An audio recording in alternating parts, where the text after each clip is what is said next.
அதனாலதான் நீங்க பாத்தீங்கன்னா இந்த சதகத்துல் ஃபித்ர் தர்மம் இருக்குது.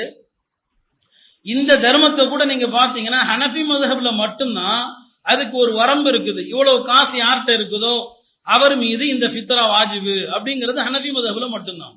மற்ற 3 மذஹப்லயும் பாத்தீங்கன்னா சதகத்துல் ஃபித்ர் தர்மம் எல்லாருமே கொடுக்கணும். எல்லாரும் சொன்னா பெருநாளுடைய தேவை போக யார்கிட்ட எல்லாம் எக்ஸ்ட்ரா பணம் இருக்குதோ, பெருநாளுடைய செலவுன்னு ஒண்ணு இருக்கும், இந்த செலவு போக கூடுதலா பணம் யாரெல்லாம் வச்சிருக்கிறானோ அவெல்லாம் ஃபித்ரா கொடுக்கணும்னு சொல்லுவாங்க. அதுக்கு அவங்க சொல்ற காரணம் என்ன?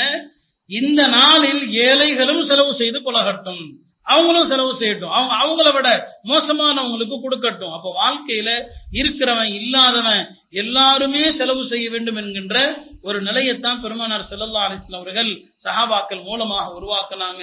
அதனால ரமதானுடைய இந்த திலாவத்துகள், இந்த குர்ஆனை நம்ம கேட்டதனுடைய இது நம்முடைய வாழ்க்கையில பாதிப்பை ஏற்படுத்தும். நல்ல அஃலாக்குகள் வரணும், உள்ள விசாலமாகணும், கொடைத்தன்மை வரணும்.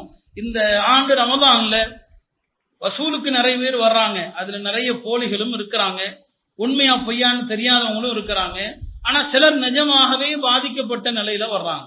நம்ம அதனாலதான் அறிவிப்பு செய்யும் போது யாருடைய விஷயத்துல நமக்கு திருப்தி இருக்குதோ அவங்கள பத்தி கொஞ்சம் நல்ல விரிவாகவே சொல்றது, திருப்தி இல்லைன்னா கொஞ்சம் பட்டும் படாம மேலோட்டமாக சொல்றது. போன வாரம் ஒரு மௌலைசா வந்திருந்தாரு, ஏழை குமர், 4 பெண் குழந்தைகளுக்குரியவர், ஒரு கிராமத்துல அவர் இமாமாக இருக்கிறார். அதனால கொஞ்சம் நாம அழுத்தமாக தான் சொன்னோம். ஆனா அவருக்கு வசூலான தொகை வெறும் 1200 ரூபாய் வசூலாச்சு.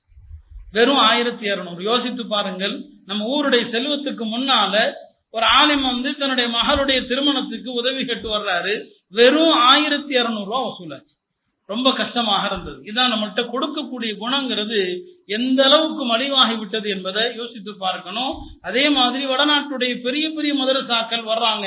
இன்னைக்கு வட இந்தியாவுல மதரசாக்கள் மிகப்பெரிய நெருக்கடிகளை சந்திக்குது. நிஜமாகவே நமக்கு அறிமுகமான மதரசாக்களில் இருந்து வருகிற போது நாம அதை கொஞ்சம் அழுத்தமாக சொல்றோம். அவங்களுக்கும் கூட இந்த ஆண்டு மக்கள் கொடுக்க வேண்டிய அளவுக்கு கொடுக்கல. அதனால ரமதான் நமக்கு என்ன பாடத்தை தரணுமோ அதுல முக்கியமானது கஞ்சத்தனம், கருமித்தனத்திலிருந்து நம்முடைய உள்ளத்தை சுத்தப்படுத்த வேண்டும். எல்லாம் வல்ல அல்லாஹ் வாரி வழங்கக்கூடிய அந்த வல்லல் குணத்தை நம் எல்லோருக்கும் தந்தல்வானாக. நாளை அல்லாஹுடைய அர்ஷுடைய நிழலை பெறக்கூடிய 7 பேர்ல ஒரு மனுஷன் யாருன்னு சொன்னா ரஜுலுன் தஸத்தா, ஒரு மனுஷன்